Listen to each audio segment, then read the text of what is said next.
नमस्कार साथियों, मैं doctor Manoj Ahuja Ahuja news channel में आपका हार्दिक अभिनंदन करता हूं। आहूजा न्यूज बुलेटिन देखने से पहले हम आपको बता दें, हमारा न्यूज चैनल कोई प्रोफेशनल चैनल नहीं है।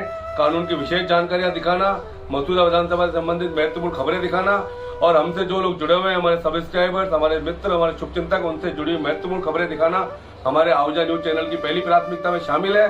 आप भी हमारे आहूजा न्यूज चैनल के सदस्य बने। अगर आपने हमारे चैनल को सब्सक्राइब नहीं किया है तो सब्सक्राइब करें। तो आइए देखते हैं आज की विशेष खबरें आहूजा न्यूज चैनल बुलेटिन। सर्वोच्च न्यायालय ने कहा कि बिक्री विलेख के माध्यम से नाबालिग के पक्ष में अचल संपत्ति हस्तांतरित करने पर कोई रोक नहीं है। न्यायालय के अनुसार नाबालिग बिक्री विलेख के माध्यम से हस्तांतरित स्वामी बन सकता है और भारतीय अनुबंध अधिनियम 1872 की धारा 11 अनुबंध करने के लिए सक्षम व्यक्ति के तहत निर्धारित शर्तें नाबालिग की अनुबंध करने की क्षमता को चुनौती देने के रास्ते में नहीं आएंगी, क्योंकि बिक्री को अनुबंध नहीं कहा जा सकता है। हालांकि बिक्री के लिए एक समझौता बिक्री का अनुबंध है, लेकिन संपत्ति हस्तांतरण अधिनियम की धारा 54 के तहत इसकी परिभाषा के अनुसार बिक्री को अनुबंध नहीं कहा जा सकता है। बिक्री इसके तहत परिभाषा के अनुसार भुगतान की गई या वादा की गई या आंशिक रूप से भुगतान की गई और आंशिक रूप से वादा की गई कीमत के बदले में स्वामित्व का हस्तांतरण है। उपरोक्त सभी प्रासंगिक प्रावधानों को एक साथ पढ़ने से निस्संदेह ये पता चलता है कि वे नाबालिग के पक्ष में अचल संपत्ति के हस्तांतरण के रास्ते में नहीं आएंगे, या दूसरे शब्दों में वे हमेशा ये सुझाव देंगे कि नाबालिग अचल संपत्ति का हस्तांतरण करता नहीं बल्कि हस्तांतरित हो सकता है। न्यायमूर्ति सीटी रविकुमार और संजय कुमार की पीठ ने टिप्पणी की। स्पष्ट करने के लिए, अनुबंध अधिनियम की धारा 11 के अनुसार एक नाबालिग व्यक्ति अनुबंध करने के लिए सक्षम नहीं है। न्यायालय ने कहा कि चूंकि बिक्री को अनुबंध नहीं कहा जा सकता है, इसलिए धारा 11 की आवश्यकता उन मामलों में निरर्थक हो जाती है जहां बिक्री नाबालिग को की जाती है। इसके अनुसार न्यायालय ने माना कि एक बार संपत्ति नाबालिग होने पर किसी व्यक्ति को हस्तांतरित कर दी जाती है, तो वयस्क होने पर वह उक्त संपत्ति किसी अन्य व्यक्ति को हस्तांतरित करने के लिए सक्षम होगा। न्यायालय ने कहा कि वयस्क होने पर व्यक्ति द्वारा किए गए हस्तांतरण को सिर्फ इसलिए चुनौती नहीं दी जा सकती क्योंकि संपत्ति उसे हस्तांतरित किए जाने के समय वह नाबालिग था। ये वह मामला था जिसमें प्रतिवादी के स्वामित्व और मुकदमे की संपत्ति पर कब्जे को प्रतिवादियों अपीलकर्ताओं द्वारा इस आधार पर विवादित किया गया था कि वर्ष 1968 में सीताराम, जब वह 22 वर्ष का था, द्वारा वादी को मुकदमे की संपत्ति का हस्तांतरण वैध हस्तांतरण नहीं कहा जा सकता है। प्रतिवादियों के अनुसार, चूंकि सीताराम वर्ष 1963 में नाबालिग था जब वह 17 वर्ष का था जब संपत्ति उसे हस्तांतरित की गई थी, इसलिए उसके पास वर्ष 1968 में वादी को संपत्ति हस्तांतरित करने की क्षमता नहीं थी, क्योंकि उसके पास मुकदमे की संपत्ति पर अच्छा स्वामित्व नहीं था। ट्रायल कोर्ट के साथ साथ प्रथम अपीलीय न्यायालय ने प्रतिवादी अपीलकर्ताओं के पक्ष में फैसला सुनाया, जबकि उच्च न्यायालय ने द्वितीय अपील में उक्त निष्कर्षों को उलट दिया, जिसके कारण विवादित निर्णय हुआ। उच्च न्यायालय के निर्णय की पुष्टि करते हुए न्यायमूर्ति सीटी रविकुमार द्वारा लिखित निर्णय में निम्नलिखित उल्लेख किया गया। ऐसी परिस्थितियों में केवल ये कहा जा सकता है कि श्री सीताराम के पास 15 मार्च 1963 को अपने नाम पर मुकदमे की भूमि खरीदने के समय कोई कानूनी अक्षमता या अयोग्यता नहीं थी। साथ ही वादी के पास भी 4 जून 1968 को एक्स्ट P1C बिक्री विलेख के निष्पादन के समय एक हस्तांतरित व्यक्ति के रूप में कोई कानूनी अक्षमता या अयोग्यता नहीं थी। ये किसी का मामला नहीं है कि एक्स्ट P1C के निष्पादन के समय सीताराम वयस्क नहीं हुआ था। न्यायालय ने प्रतिवादी अपीलकर्ताओं के बेनामी लेनदेन के निर्विवाद तर्क पर भी विचार किया और कहा कि बेनामी लेनदेन अधिनियम 1988 की धारा 4 के अनुसार उच्च न्यायालय का यह मानना उचित था कि किसी बेनामी संपत्ति के संबंध में अधिकार लागू करने के लिए कोई भी मुकदमा, दावा या कार्रवाई उस व्यक्ति के खिलाफ नहीं होगी जिसके नाम पर संपत्ति रखी गई है, या किसी अन्य व्यक्ति के खिलाफ ऐसी संपत्ति का वास्तविक स्वामी होने का दावा करने वाले व्यक्ति द्वारा या उसकी ओर से नहीं होगी, क्योंकि इसकी प्रकृति निषेधात्मक है। अंततः न्यायालय ने माना कि सीताराम द्वारा 4 जून 1968 को निष्पादित बिक्री विलेख के माध्यम से मुकदमे की संपत्ति के हस्तांतरण को अपीलकर्ताओं प्रतिवादियों द्वारा इस आधार पर विवादित नहीं किया जा सकता है कि सीताराम के पास मुकदमे की संपत्ति पर अच्छा स्वामित्व नहीं है। अपील खारिज कर दी गई। केस का शीर्षक नीलम गुप्ता एवं अन्य बनाम राजेंद्र कुमार गुप्ता एवं अन्य।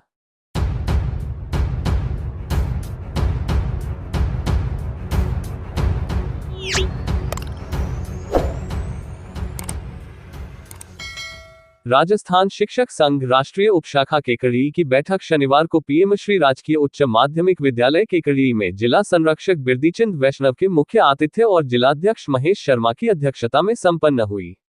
संभाग संगठन मंत्री सुरेश चौहान और विभाग संगठन मंत्री जितेंद्र सिंह राठौड़ विशिष्ट अतिथि के रूप में उपस्थित रहे।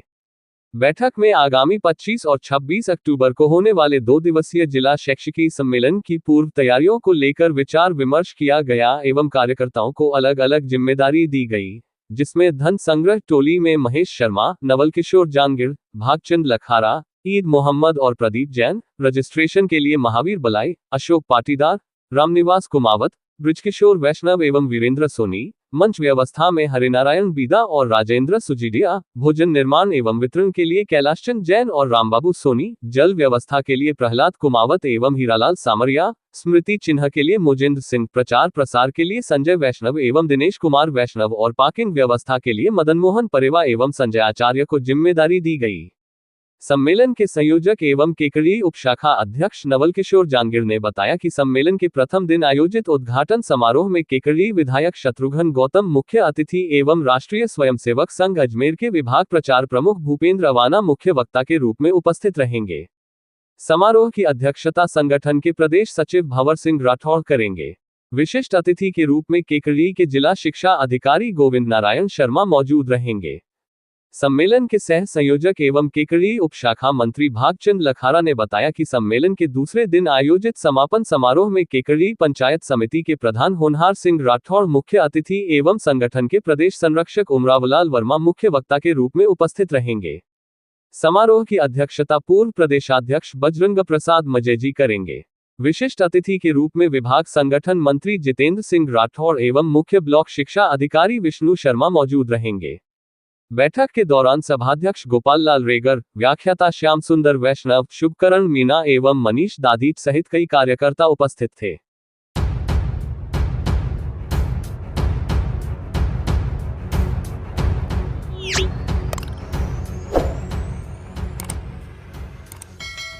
राज्य विधिक सेवा प्राधिकरण जयपुर एवं जिला विधिक सेवा प्राधिकरण अजमेर के निर्देशानुसार तालुका विधिक सेवा समिति विजयनगर में आगामी लोक अदालत, विधिक जागरूकता अभियान हेतु तालुका विधिक सेवा समिति न्यायालय परिसर विजयनगर से तालुका अध्यक्ष श्रीमती मीनाक्षी नाथ द्वारा मोबाइल वैन को हरी झंडी दिखाकर रवाना किया गया। झंडी दिखाते समय तालुका सचिव करणी प्रताप सिंह, अधिवक्ता संघ बार एसोसिएशन अध्यक्ष मुकेश प्रजापत, अधिवक्ता महेशचंद पांड्या, रामनिवास जाट, विनय पोखरना, दिनेश टांक, धीरज खेतावत, भवानी प्रताप सिंह, अशोक शर्मा, आशीष त्रिपाठी, मोहम्मद दाऊद आदि उपस्थित रहे। मोबाइल वैन का संचालन दिनांक 19 अक्टूबर 2024 से 21 अक्टूबर 2024 तक किया जाएगा। वैन का संचालन शनिवार को सथाना, दौलतपुरा आदि गांवों के मध्य कर राष्ट्रीय लोक अदालत एवं नालसा पोर्टल व नालसा हेल्पलाइन का प्रचार प्रसार एवं लोगों को निःशुल्क विधिक सहायता, मध्यस्थता तथा अन्य कानूनी जानकारी प्रदान की गई।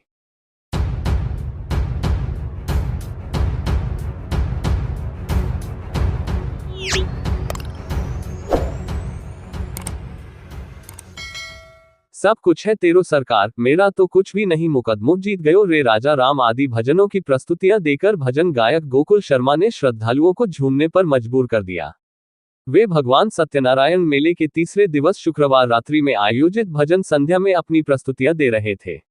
इसके साथ ही भजन गायिका हेमलता वैष्णव ने ये चमक दमक सरकार तुम्ही से है, सुन ले सांवरिया मनपिया वाला काली गाड़ी लानी है आदि भजन सुनाकर भजन संध्या को ऊंचाइयां प्रदान की।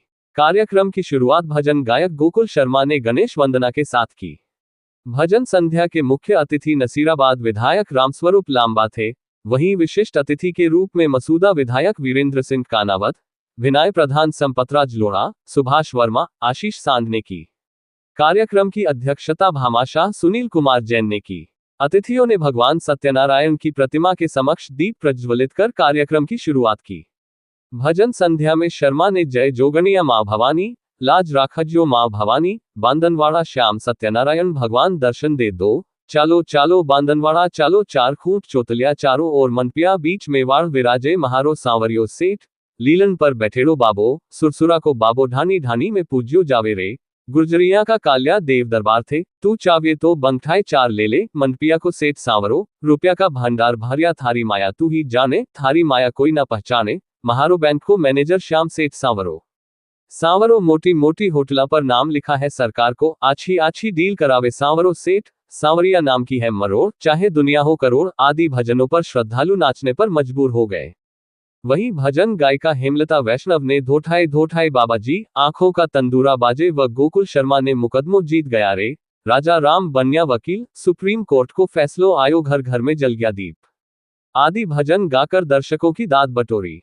कार्यक्रम के आरंभ में मेले में विशेष योगदान देने वाले मनोज आहूजा, देवेंद्र शर्मा, अशोक ठाकुर, लक्ष्मण सिंह राठौर, प्रवीण धोधावत, विद्युत विभाग के सहायक अभियंता अरिहंत जैन व कनिष्ठ अभियंता गोविंद नायक, थानाधिकारी ओम प्रकाश जाट, चौकी प्रभारी गिरधारी सिंह, अव्वल हुसैन, सिंगावल सरपंच रघुनाथ गुर्जर आदि लोगों का मेला समिति अध्यक्ष जयमल रहलानी व प्रभु रहलानी की ओर से स्मृति चिन्ह, दुपट्टा व माला पहनाकर अभिनंदन किया गया। इस दौरान मेला समिति संरक्षक वीरेंद्र सिंह राठौड़, अनिल शर्मा, बनवारी दास वैष्णव, अनुराग शर्मा, राहुल शर्मा, संजय खटीक, नागेंद्र सिंह राठौड़, चंद्र प्रकाश टेलर, शंकर जांगू, अभिषेक जायसवाल, दीपक वैष्णव, भगवान सिंह चौहान, अभिषेक पारिक, विनोद सरवाल आदि मौजूद थे। मंच संचालन विनोद वर्मा व पंकज शर्मा ने किया।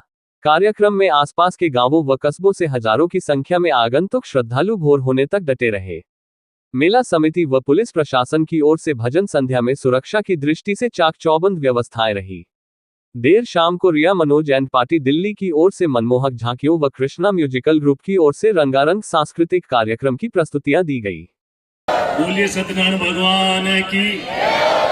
आज इस सत्यनारायण भगवान के मेले के अवसर पर इस भजन संध्या कार्यक्रम में हमारे साथ अभी नसराबाद से विधायक रामसूजी लांबा साहब, मेला कमेटी के अध्यक्ष जयमल जी रहलानी, बांधनवाड़ा डॉक्टर साहब मोहन बना और सभी हमारे सुनील जी कावड़िया, प्रधान साहब संपत राज जी, जैन साहब, सुभाष जी वर्मा, सभी सम्मानित अतिथिगण और इस भव्य भजन संध्या कार्यक्रम में पधारे सभी कलाकार बंधु और पूरे बांधनवाड़ा आसपास क्षेत्र से पधारे सभी ग्रामीण बंधुओं, भाइयों, बहनों और मातृशक्ति, मैं आपके और कलाकारों के बीच में कोई बाधक न बनते हुए मुझे तो जो आदेश दिया गया है, मैं पहले आप सभी का हार्दिक अभिनंदन, आभार व्यक्त करता हूं कि आप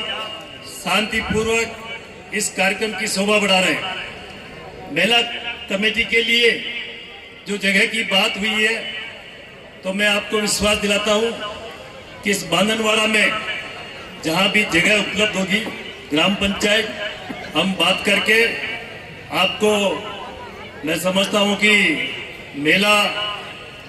इस मेला ग्राउंड के लिए बहुत जल्दी मेले के लिए आवंटन, इस कमेटी के लिए आवंटन की शीघ्र प्रक्रिया पूरी करते हुए आपको विश्वास दिलाता हूं कि मैं उसमें पूरा सहयोग करूंगा और आने वाले मेले से पूर्व ये प्रयास रहेगा कि आपको मेला ग्राउंड की जगह मिले। बहुत बहुत धन्यवाद। जय हिंद, जय भारत।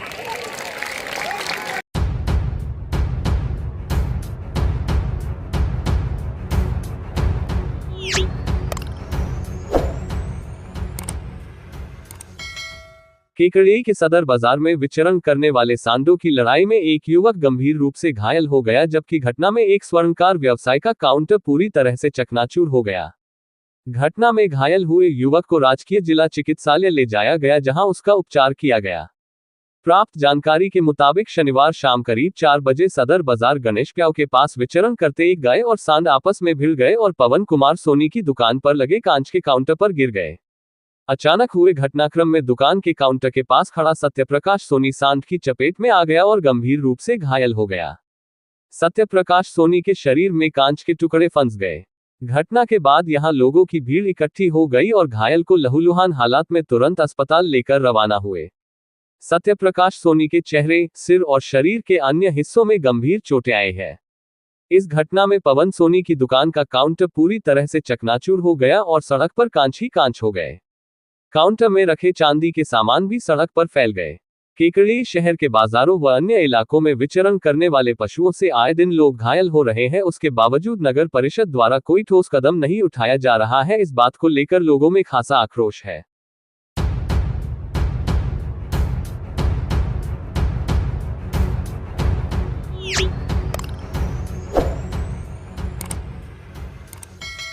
कस्बे के अजमेर रोड स्थित केशव विद्यापीठ कॉलेज केकड़ी में शनिवार को उमंग 2024 फ्रेशर पार्टी का आयोजन किया गया, जिसमें कॉलेज में प्रवेश लेने वाली नई छात्र छात्रों का स्वागत किया गया।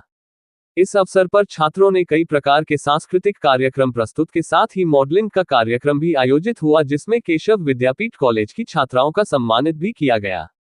कार्यक्रम में ज्योति, पलक एंड पार्टी ने गणेश वंदना के साथ कार्यक्रम की शुरुआत की।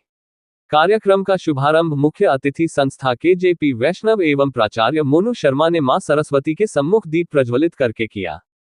संस्था के विष्णु प्रसाद ने समस्त छात्र छात्रों का मार्गदर्शन किया और छात्र जीवन में अनुशासन का महत्व बताया। प्राचार्य मोनू शर्मा ने कहा कि अपने छात्र जीवन में अनुभव साझा कर छात्र छात्राओं को कठिन परिश्रम के लिए प्रेरित किया। कार्यक्रम के दौरान कॉलेज में अत्यंत छात्र छात्राओं ने सांस्कृतिक रंगारंग कार्यक्रम की प्रस्तुति दी। जिन छात्रों ने प्रथम वर्ष में कॉलेज में प्रवेश लिया, उनका स्वागत किया गया। कार्यक्रम के दौरान मोबाइल के दुष्प्रभाव को लेकर गौरव, मनीष वंश और पार्टी ने ड्रामा प्रोग्राम प्रस्तुत किया, जिसे उपस्थित छात्र छात्राओं ने खूब सराहा। संस्था सचिव जयप्रकाश ने बताया कि केशव विद्यापीठ कॉलेज में आयोजित फ्रेशर पार्टी में मिस्टर फ्रेशर प्रताप सिंह शेखावत एवं मिस फ्रेशर स्नेहा वैष्णव चुने गए।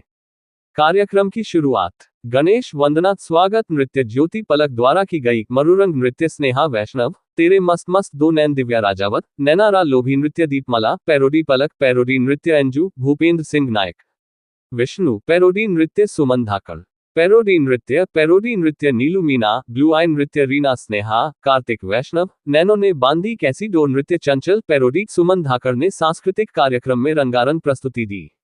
इस दौरान सर्वश्रेष्ठ छात्रा के रूप में विष्णु, कोमल सैनी व श्रेष्ठ छात्रा विकास शर्मा, लिक्की सिंह, पोस्टर प्रतियोगिता में प्रथम राकेश पांचाल, खेलकूद प्रतियोगिता में दशरथ जांगिर सहित प्रतिभावान छात्रों को मेडल एवं प्रशस्ति पत्र देकर सम्मानित किया गया। इस मौके पर मुकेश धाकड़, शिवराज कुमावत, यूएस, विशाल सेन, मुकेश कुमार कुमावत, सौरभ मेघवंशी, विष्णु वैष्णव, मुनिया मेम, महादेव माली, शिवजी सहित महाविद्यालय का समस्त स्टाफ उपस्थित रहा।